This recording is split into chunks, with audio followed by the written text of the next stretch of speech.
Hello and welcome to the I watched the Russian. in my opinion, one of the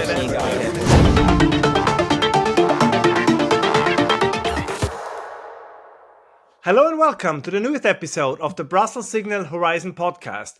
Today I have a very special treat for you. Our guest is Oren Cass, and Oren Cass has become, may I say so, a somewhat controversial economist, at least on social media. I mean this in a very good sense, to be very clear. So Oren, before you tell us how you got into hot waters with some other economists, tell us a little bit about yourself and what you're currently doing. Thank you so much for having me. I guess it's controversial whether I even am an economist. So we're fighting about everything these days. I've been doing public policy work for probably 10 or 15 years now. I was Mitt Romney's domestic policy director on his 2012 presidential campaign. I wrote a lot for National Review. I was a senior fellow at the Manhattan Institute, and then founded American Compass in 2020. I had been doing a lot of work focused on failures in the American economy, some of the reasons, Donald Trump and the more populist movement on the right of center was being successful. And it was quite surprising, even, most of the way through Trump's first term, to look around and see that American conservatism, what you might call the establishment, was simply refusing to rethink anything. They sort of had their heads down saying this too shall pass and we can go back to Paul Ryan. And that seemed obviously untrue, both politically, like that just was not going to happen, but also substantively. There were a lot of very serious problems in the United States of now the 2020s that are different from the problems of 1980. And trying to just keep flipping through an old Ronald Reagan playbook to find the answers to everything was not going to address the needs of the American people. So we founded American Compass. The mission is to restore an economic consensus that emphasizes the importance of family, community, and industry to the nation's liberty and prosperity. And we've been working on that ever since. We work on lots of different issues, from globalization and industrial policy, immigration, financial markets, a lot of kind of macroeconomic issues, but then also a lot of much more micro issues around family and education and the labor movement. I think the right of center needed to rethink all of that, and I'm delighted to see how far it has come.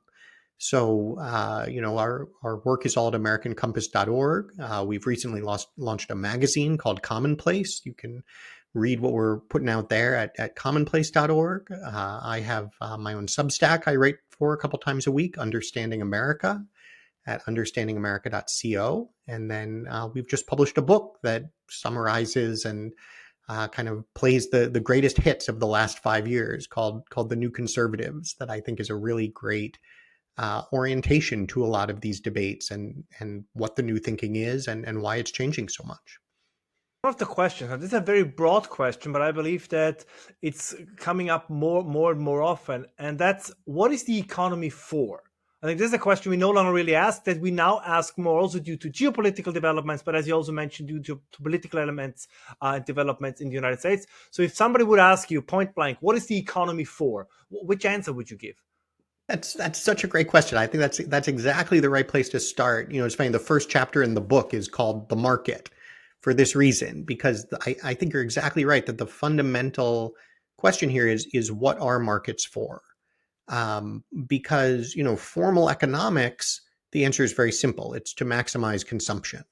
And people think like, oh, that's a satirical, unfair comment. Like, no, I always quote Glenn Hubbard, who's, chair of the Council of Economic Advisors for George W. Bush, really preeminent economist of the old right, and a great guy too, by the way. But, he has said, look, economics views the purpose of the economic system as maximizing consumption, producing the greatest amount of goods and services at the cheapest price. And I think it's important to say that is a purpose of the market, right? I like consumption too. I'm not saying we should go back and live in log cabins, but that if we want to have a market economy, if we want to organize our society around markets, then we have to ask markets to do a lot of other things too. We have to ask markets to be providing good jobs and to be providing them to people with all kinds of aptitudes in all different places.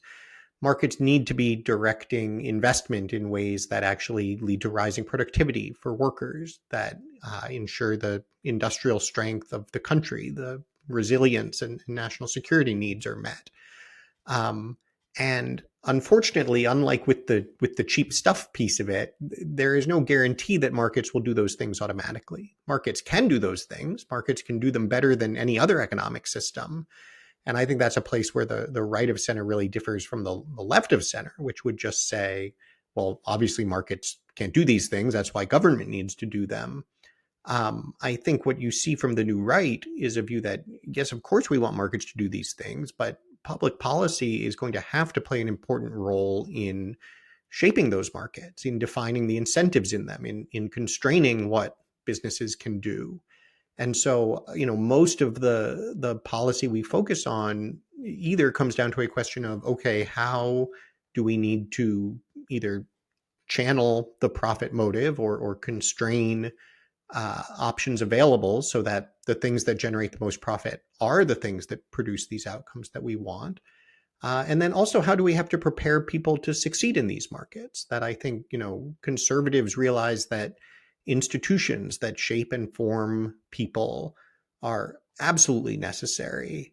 And so whether it is, a system of organized labor, an education system, family policy, you can't go around talking about how important family is and then say, but it doesn't matter for the market. Of course it matters for the market. And so I think that broader conception of what we even want, where human flourishing comes from, and the assertion that we actually have a right to have a point of view about that is a lot of what's driving both the populism and the conservatism today. I think do you think we could expand this also to one of the numbers that's always in everybody's mind, and that's of course GDP, right? What are the GDP numbers? Where is GDP going? And there was recently, I don't know if you saw it, it was just yesterday. There was this, and it was not a satirical piece, by the way. There was this piece in the Economist about that Bonnie Blue, who is apparently this a porn. I have already flagged it to write about in the Substack today. Good. Well, then you can maybe give our viewers and listeners a little bit of a taste, a teaser about what you want to write about. But I think this falls into this category that just because something produces GDP or growth, there is the question: where does this come from? What is it for? And I think we don't talk about this enough. So feel free to elaborate and give us a little teaser about what your take on the interesting pro-pornography turn of The Economist is. I don't know if it's a turn. I think The Economist would probably always have been pro-pornography, and it really underscores the extent to which what we came to think of as the right of center thinking about the economy isn't conservative at all, right? That libertarians were brought into this right of center coalition with Reagan and Thatcher, and we basically said, well, these, frankly, in some case, free market lunatics can somewhat get to decide what conservative economic policy should be. But then you look at the actual thinking and the policies, you say there's nothing actually conservative about any of this. And, I think when it comes to GDP in particular, I always love to talk about the metaphor of the economic pie, which is this one that, again, is one of these things that across the political spectrum, you can find everybody talking about, we got to grow the pie, right? And in one respect, it's a very alluring metaphor. If we can just make this thing bigger and everybody can have more, and who doesn't like pie, right? And so all we have to think about is how to grow it as quickly as possible, and we can debate that, and then how to divide it, and that would be a really easy way for our politics to operate. The problem, I think, is twofold. One is the Bonnie Blue problem, which is what is in the pie matters, right? Just because GDP is measured in dollars, not all forms of it are equal. And that's true when you're talking about things we measure as GDP that might in fact not be goods at all. They might be bads. That's true even when you're talking about the difference between forms of GDP that do and do not support the long run trajectory of the economy. There's a famous quote from an economist. He was chair of the Council of Economic Advisors for George H.W. Bush. named Michael Boskin, where he said at one point, computer chips, potato chips, what's the difference? Um, Again, this is not parody. This was the actual view. It does not matter. We just count its value and how much consumers will pay for it, and that's how much GDP it is. When of course, whether you are making cutting edge computer chips has very different implications for national security, for growth, for the quality of jobs than whether you're making potato chips. And so, in treating all GDP as just we can measure everything by this single dollar measure, it's all fungible. And as long as the dollar number goes up, we've succeeded. That's obviously very misleading in many respects. The other problem is that it doesn't ask who makes the pie. It assumes that as long as everybody gets their piece of pie, they will be happy. And, it's interesting that on its own terms, that succeeded. People say, well, the winners will compensate the losers. And people have asked, like, well, did that really happen? Did we forget to compensate the losers? Actually, on its own terms, we did. The expansion of taxation and redistribution, certainly in the US system, with a very progressive tax code, with an ever expanding safety net. If you're just measuring material living standards and stuff, it's almost unquestionably true that at every socioeconomic level, people are better off. They have more air conditioning, bigger TVs, they have more access to healthcare, et cetera, et cetera. But that's not sufficient. Again, that's one good thing we want an economy to do. But people's roles as producers, their individual ability to be workers who are creating something of value, to be able to support their families, the ability of a community or a region to have economically valuable activity and producing things that the rest of the world wants. Ultimately, the ability of the nation to be producing alongside consuming is incredibly important in all sorts of ways. And so the actual distribution, not the redistribution, but the actual distribution, who's making what, who has what opportunities, is incredibly important. And when you just abstract it away to dollars of GDP and say, it's great if all of the growth is coming from a few places, we'll just collect some of it and move it around, it looks like you're accomplishing your goal, and yet you can in fact have your society falling apart at the exact same time, because back to exactly where you started, what we need markets to do is not just create a lot of GDP, but also to create it in a way that will support a healthy society and politics and ultimately nation. I guess another consequence of this, of course, is that you end up with having somebody else, as you mentioned, making the pie. And at the moment, a huge chunk of that pie is being made in China. It's as a colleague of mine used to say when we talk about the favorite FDR quote about the arsenal of democracy, if you look at the dependencies in industrial supply chains, China is the arsenal of democracy, but they are, of course, neither a democracy nor are they on our side. So I think there is also, or would you agree that it's fair to say that there's, of course, also a geopolitical dimension to this and not just a social dimension? Absolutely. I think it's helpful to move through the different levels, that there's the implications for individuals as producers. That in turn has incredible implications for families, whether families form at all, whether they're stable, the conditions in which children are then raised. There's the community implications at sort of whatever level you want to define the community and its health as an economy. And then there's the national implications. And a lot of things that nations care about are not things that are going to be reflected in market prices. And I think one thing that, this is something, of course, that economists would always have acknowledged. They would say, well, of course, national security is like the exception, right? And so, okay, if you can say, well, we really need this for national security reasons, fine. The problem that we've encountered is that you can't really disaggregate it that way. That the idea that there's just this defense industrial base that's separate from the industrial base makes no sense. And saying it doesn't matter if we can actually, make steel, it doesn't matter if we actually have the best engineers, we'll just spend a lot of money to still, build the submarines, completely falls apart. It turns out if you take that approach, you will not be able to make the submarines either. And it's very, yeah, go ahead. Yes, exactly. Yep. And so, what you find both is, okay, well, if you're dependent on these overseas supply chains, then your adversaries will still control the choke points. But also that you just can't actually maintain a robust, efficient uh, domestic operation if it is disconnected from the market. That if you basically just have these defense contractors whose only customer is the government, and they are not also commercially successful companies, and they don't have commercial competitors, you end up quite ironically with exactly the centrally planned system that the free market folks have said they wanted to avoid. And if you go back to, the middle of the 20th century and look at how the US defense industrial base operated, overwhelmingly defense suppliers were commercial first. And one of the things they made was what the Pentagon needed, right? And so now, obviously, at some point in the supply chain, you have like the guy actually making the missile, and maybe he specializes in making the missile. But the components going into that are coming from the companies that are making other similar components for all sorts of other things.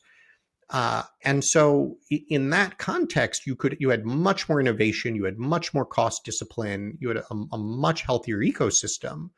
And in trying to simultaneously be this global military superpower and allow ourselves to be hollowed out as a manufacturing superpower, we've ended up with this world of just bloated defense contractors that can't do anything well. It's almost the worst of all worlds, and I think it's one of the ways, again, that the model the economists were promoting just did not account for reality.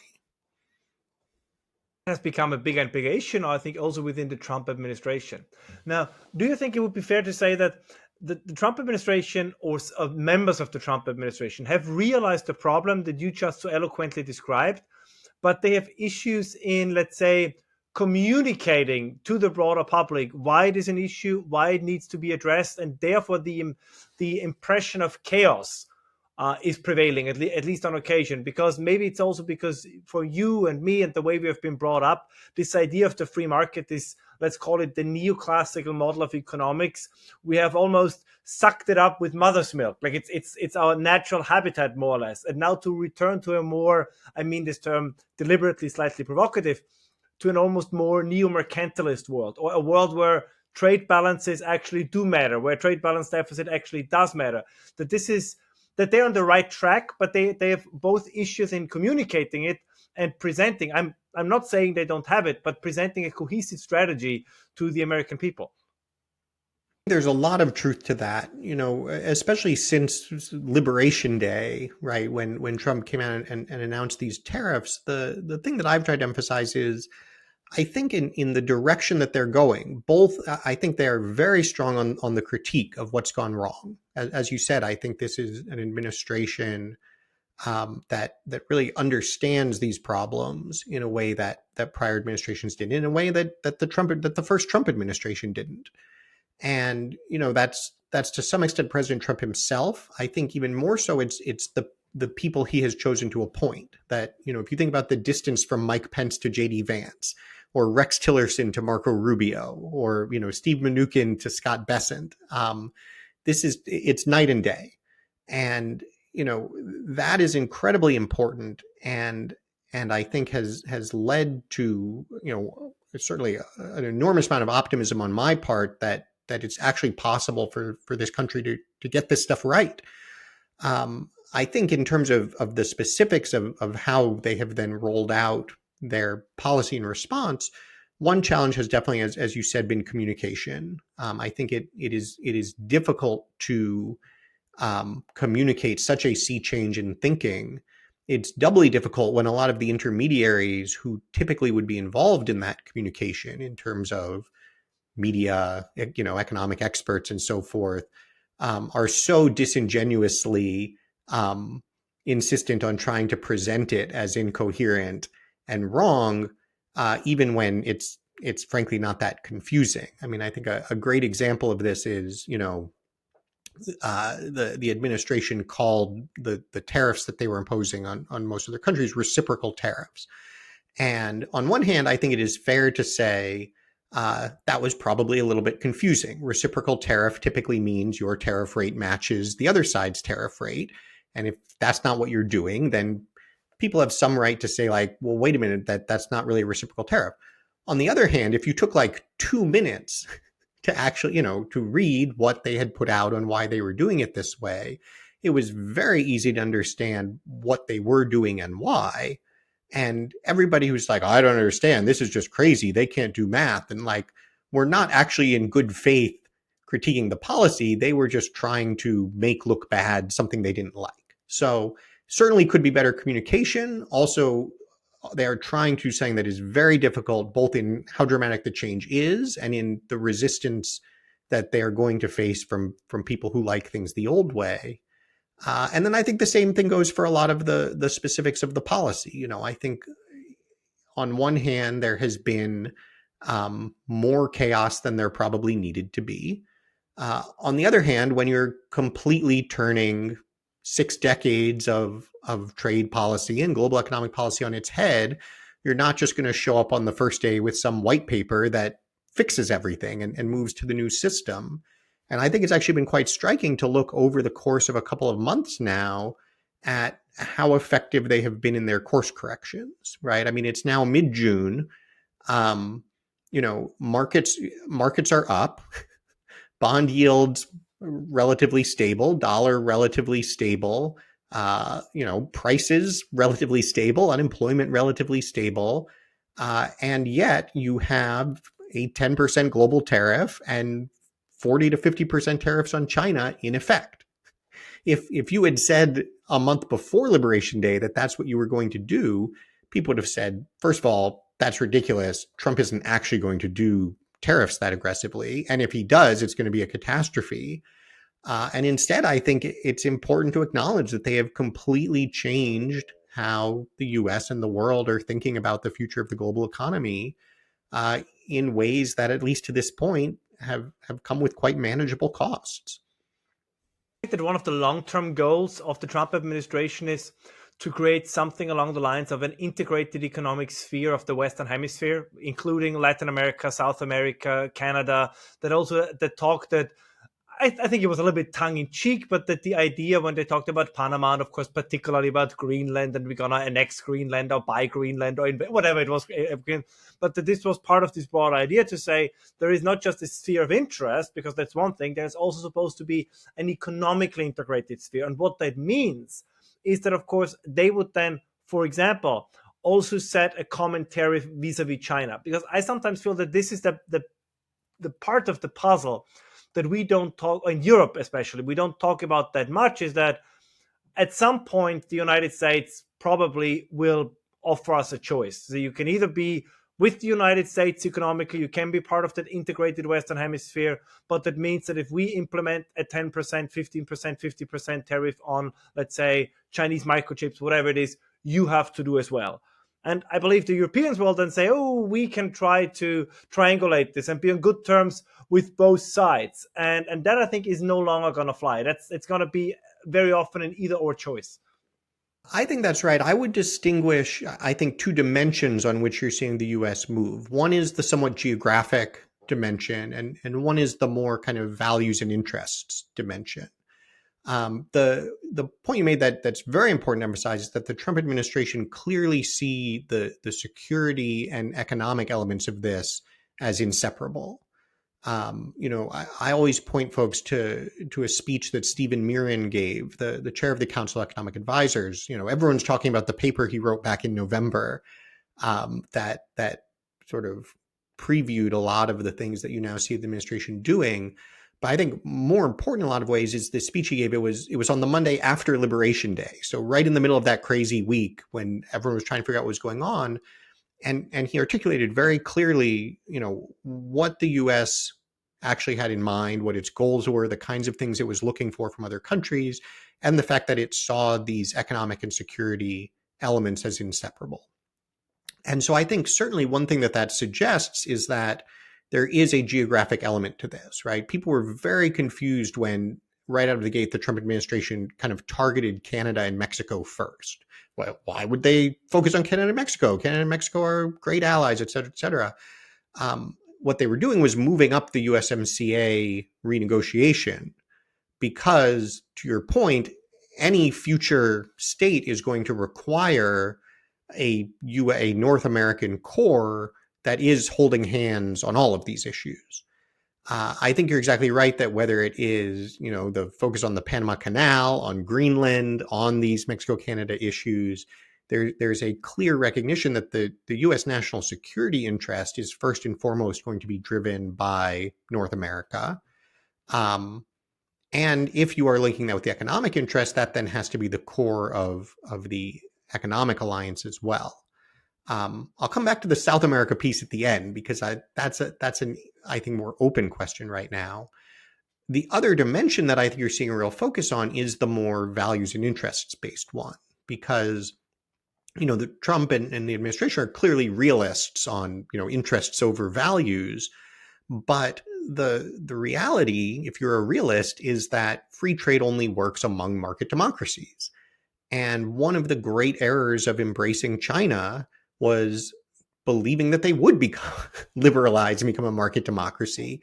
And I think if people had known that was not going to happen, most of them would have recognized that you can't do this otherwise. And so I think the ideal that the administration is pushing toward, and you see this in the negotiations they're pursuing, is that, ideally it's not just Mexico and Canada, it's also I think certainly the Anglosphere countries, UK, Australia, of course, UK is the one deal they've already announced. India is then a kind of interesting quasi-Anglosphere country, also the world's largest democracy, also obviously an important counterweight to China. Japan fits, Korea fits. Israel is obviously much smaller, but ultimately from both an economic and security perspective is potentially a very important partner.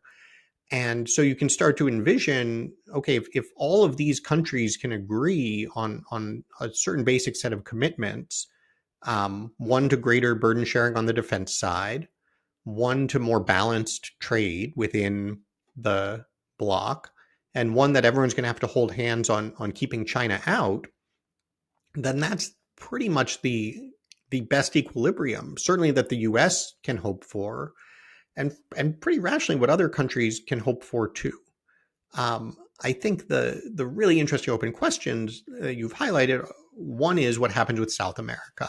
How vital is it to the American interest? Because, I think you always have to be careful about doing what I call, risk board foreign policy, where you're just like, well, I don't know, it's kind of close, so I guess it's super important. And you have to kind of step back and think a few steps further, well, how important is Argentina's orientation to the United States really at the end of the day? And that's an empirical analysis that the Pentagon planners and State Department planners and so forth have to actually think through. The other, as you said, is Europe, which on one hand obviously should fit with these others that I've listed. On the other hand, obviously doesn't quite fit. Europe has shown much less willingness to recognize the misalignment of its interests with China's. Europe, as a both economic and security partner of relevance, has been in decline for some time and is likely to continue to decline.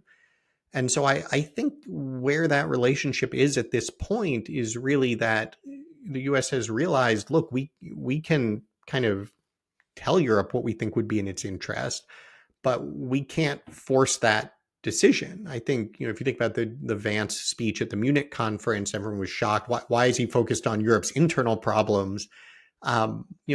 This is why, because from the US perspective, the question is, can Europe really muster the civilizational will to recognize that, yes, there are going to be costs associated with committing to the US sphere of influence, but there is no plausible third pole. The alternative is ending up as a satellite of China. And again, if you were a rational set of European leaders, it's not really a very hard choice. But they seem to be having a pretty hard time with it.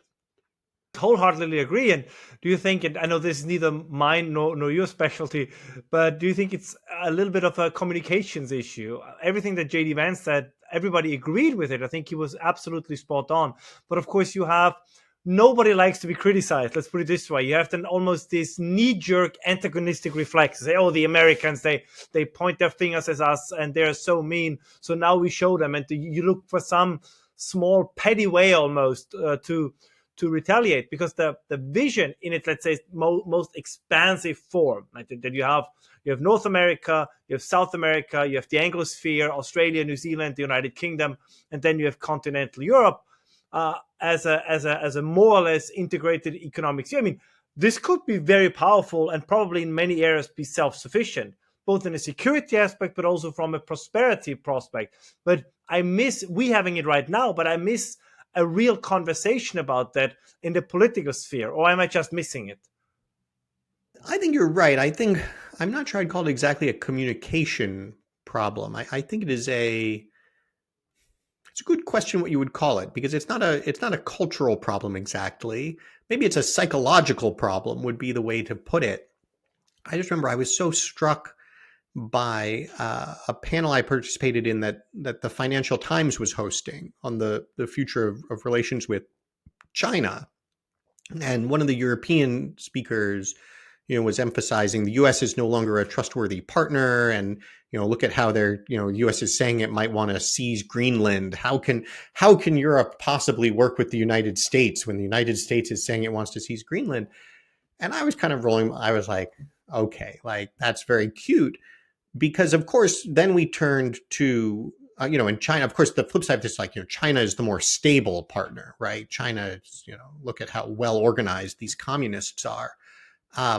But of course, we very quickly turned to like the problem of Ukraine, where the problem is that Russia, which is being funded and supported by China in invading Ukraine, we don't have the US playing as strong a role as was expected and is needed in defending Ukraine on behalf of Europe from the Chinese funded invasion. And then we quickly turned over to Taiwan, where everybody agrees that China is the expansionist aggressor that is bent on this conducting this invasion. It is the US that is the deterrent to that. And we're concerned that the US, on behalf of the Pacific, may not be as committed to taking care of that for everybody as we need it to be. And so I just said, like, look, this is why this is a fundamentally unserious conversation. In every actual conflict of relevance, that China is the bad actor, and you've just priced in that is the case. That the United States is the good actor, and your concern is that it is not going to take on enough of the burden that you are expecting it to. And so, no, we are not going to take it seriously when you then turn around and say, like, oh, but we don't know, maybe we'd rather be on China's side, because it's just fundamentally unserious. I was still stunned by the report. Came from the German government, that the German army is smaller and less prepared today than on the day Russia invaded Ukraine 3 years ago. This is just well, I'm trying to remember what these are just not serious people. And I think what you're seeing for the United States, the example I always give is, you have the kid who's sort of hasn't made much of himself, is still kind of living in the basement playing video games all day. And, first you go through the part where, like, you try to help him put together his resume, and, maybe you help him look through the want ads. Like, let's really, help him find a job. And then he doesn't even show up for the interviews. And then you do get to the point where you kind of have to throw him out of the house. And when you throw him out, people go, oh, like, well, that's not going to help anything. Why? It's like, well, no, on the day when you throw him out of the house, that might not look like the most useful thing to do. But at some point, that is the best option. His best chance of success is to throw him out of the house and hope that he then realizes he does need to do something if he's going to land on his feet. And I think after years, certainly going back to the first Trump administration, of trying to help the Europeans get a job, we are now at the point of throwing them out of the house. And we hope that leads to them getting their act together. But that is up to them. And we're certainly not going to apologize for it. In this, what you just described it seems really it's a shift in the way in which global politics, global economics is conducted.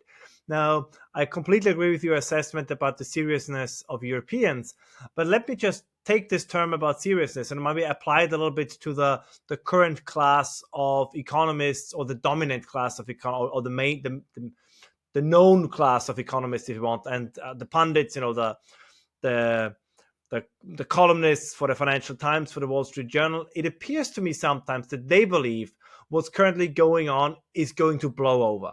This is a phase, that this is going to be, it's a little bit crazy, it's a little bit insane, but in 2 years, maybe after the midterms, in 4 or 5 years, it will return to the world as it was in the late 90s, early 2000s. It's going to be the same, because markets, everything, and what we discussed early on in our conversation, this assessment of what GDP, what the economy, what markets are actually for, that this was a quick Trumpian phase, but it will disappear.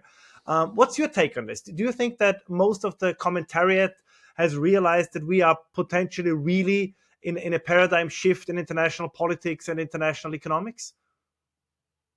I think there's probably more of a recognition than there was during the first Trump term.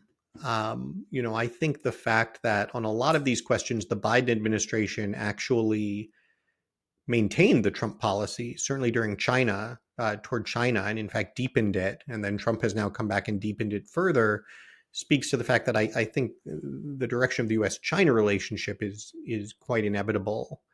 I think what's going on in the Middle East is actually quite significant as well. I think in parallel to the kind of discrediting of the establishment economic claims about free trade that we've seen, we call kind of the foreign policy blob in Washington, D.C., that had this view of how to proceed in the Middle East, has been just completely humiliated at this point. And, you have like the Obama advisors who, were literally handing pallets of cash to the Ayatollahs, sitting here saying like, grumbling that, well, just complete. And the likes. Right. Like, oh, like, well, like this is, after just a completely failed foreign policy in every respect. And, I mean, frankly, you see the same thing in Ukraine to a significant extent, where, people can complain and make these, asinine claims that, like, well, Trump is like on the Russian side or whatever. You just step back and you say, like, when did all of this happen? Like, sorry, I remember the invasion that Russia conducted under the Obama administration. And then I remember nothing while Trump was president. Then I remember the invasion that Russia conducted under the Biden administration. I remember the quiet in the Middle East during the Trump administration, even as it assassinated high-ranking Iranians. And then I remember the chaos unleashed in the Biden administration, which we were told, we can't do anything about. And then I remember now, again, it seems that the foreign policy establishment was even worse at their jobs than the economic establishment, if that's possible. And so what I think is probably the better heuristic that people need to have in mind is not that we're going to go back to the sort of 1990s, 2000s consensus on global world order, free trade, et cetera, but that we're going to go back to what the Cold War looked like, where you had, it's hard to remember or make sense of now, given how we think of American politics today. But remember that, before Newt Gingrich led the victory in the House of Representatives in 1994, Democrats had controlled the House for almost 50 years, nonstop. At the same time, Republicans regularly won the presidency by 15 to 20 points. Right? You think about like the extraordinary Richard Nixon, Ronald Reagan landslides.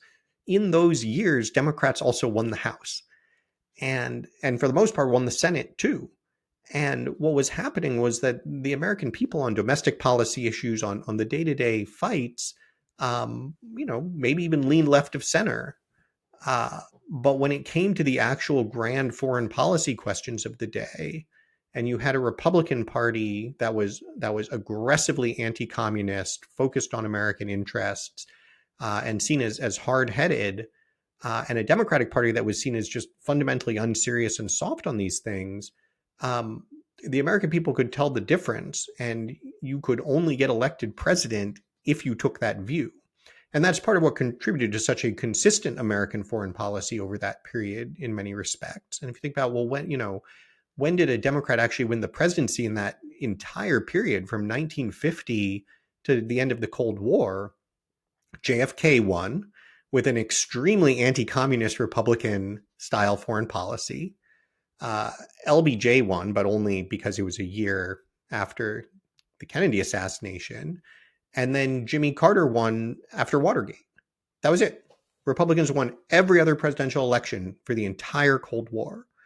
And I think that's where we are headed to again, that is going to be the non-negotiable table stakes position of the American people on the great sort of grand strategy questions. Which party, both parties, only one party choose to carry that flag, we will see. But I think it's very hard to envision somebody winning another presidential election on no, no, we need to go back to embracing free trade and any of the other elements of the post-Cold War foreign policy model. Do you think, as my final question, because this is going to be an issue, and we started our conversation out on this topic, that the goal of creating an economy that is taking into account the working class, or what nowadays we would describe as the working class, and that finds ways of redistributing, but not in a European sense of just taking that, because I think it's also an issue that you alluded to. We just didn't flesh it out. That, of course, this is one of the points where Marx probably was right, that labor is not just something to survive. It's not, you don't just want a handout, you want meaning in life. You want a reason to get up in the morning and then do something. Do you think that the economy in the future, that it can be redesigned in a way, or or nudged in a direction where more and more people will have access to that kind of labor, to that kind of work that is meaningful, and meaningful both in the sense of what they do, but meaningful also in the sense that you can support a family, that you can own a house, these kind of things that seemed for probably your parents' generation and my parents' generation so central to their lived experience. I think it's absolutely possible. To your point, we had it. And it's funny, one of the things that gives me the most optimism is that we broke this thing ourselves, right? Like if the reason that this had gone away was because, aliens had invaded, or because some unprecedented set of technologies had totally changed the basic function of the economy, you could imagine kind of uncontrollable megatrends that had caused these problems. But that's not what happened. We made a series of very bad policy choices. We made a series of very bad trade-offs. We did economics very badly and caused these problems. And that's actually really good news, because it means it is within our power to do economics better, to make a different set of trade-offs, to choose different policies. And I think you're starting to see that happen. And so, that generally speaking makes me very optimistic. I think, what we have in our politics at this point is, at least in the United States, a clear imperative that you have to be focused on these things if you want to be successful. And that's when democracy works, when the incentives to be successful in politics actually line up with the kinds of the things that the country needs. I think for the United States in particular, you can love Donald Trump or hate Donald Trump. The fact that our democratic system has allowed him to be successful and prompt the kinds of changes he has, while also preserving the various ranges of checks and balances and so forth that ensure the sort of operation of the constitutional system, is fantastic. That's the best possible case for what you could ask for from a democracy. And this again goes back to Vance's criticism of Europe, where I don't think you've seen that to the same extent. In the UK, you've seen the Tories very quickly run back to being pre-Brexit Tories. It's almost as if the Republican Party in America did go back to Nikki Haley and Paul Ryan. In France, in Germany, you're seeing outright banning of politicians and political parties. And, to some extent, when you get to that point, you've already lost. But it's a much more brittle system. It's one that's not adapting. And so, at the end of the day, I'm extremely encouraged by how the U.S. system is responding. This is what we would hope for, and I hope we can be a model for the rest of the Western world. Well, on that positive note, Oren Cass, thank you so much for joining us on the Brussels Signal Horizon podcast, and I hope we can do this again in the future. I would love to. Thank you for having me.